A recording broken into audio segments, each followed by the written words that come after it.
Hi, this is Morley, and this is the M-Wire.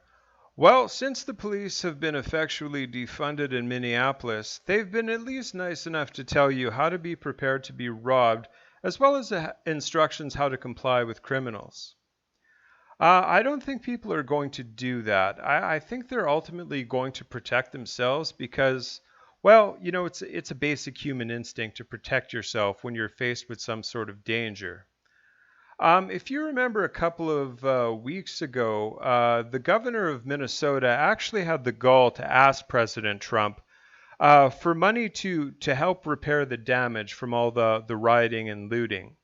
To which Mr. Trump said no on the basis that Governor Walz didn't do anything to prevent the rioting and looting in the first place.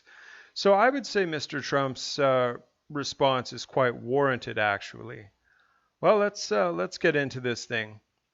It's something that comes right out of the Twilight Zone if you're old enough to remember that series, if you've seen the reruns, or perhaps more timely description would be Bizarro World. Once upon a time in America, we believed the necessity of having functioning, well-funded, well-organized police departments in our cities to protect and serve our communities. Police departments not only investigate criminal activity, but they also act as our thin blue line keeping civil society civil while protecting against anarchy and a condition that simmers just below the surface. In the absence of police, there is an absence of law and order and a plethora of violence and chaos, which is what currently is evolving in Minneapolis, site of the George Floyd incident in May.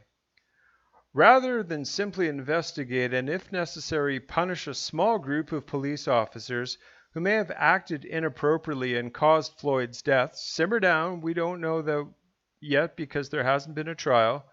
The Marxists running the city have bent knee to the Black Lives Matter mob and have totally voted to defund the police department on their goal of replacing cops with kinder, gentler social workers. Or something like that. In the interim, the police department has essentially been neutered and residents are paying a heavy price. In fact, it's gotten so bad that the department has actually sent out instructions to residents asking them to be prepared to be robbed and be willingly give up whatever the robber demands. No, that's not a misprint. The MPD has told residents they should be prepared to hand over their phones, wallets, and purses to robbers.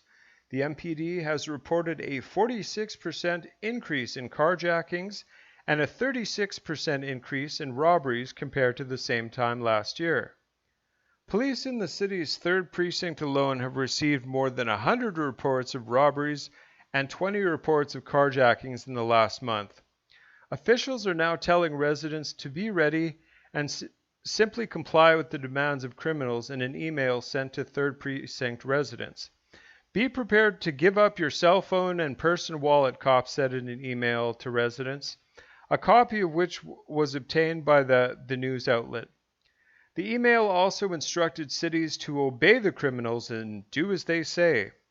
In addition, the message warned some victims have been maced, dragged, assaulted, and some threatened with a gun. And why not? The entire segment of the city that are no police zones. That's not a misprint either. MPD's cautious approach to the area around the George Floyd Memorial comes amid a sharp rise in the number of shootings citywide, including the South Minneapolis neighborhoods around the memorial. The Minnesota Reformer reported police recorded 162 violent crimes in the 3rd precinct in June alone, compared with 102 for the same month last year. In other words, Minneapolis is quickly devolving into a third world lawless enclave where citizens are going to be forced to take care of themselves, and indeed that's already happening.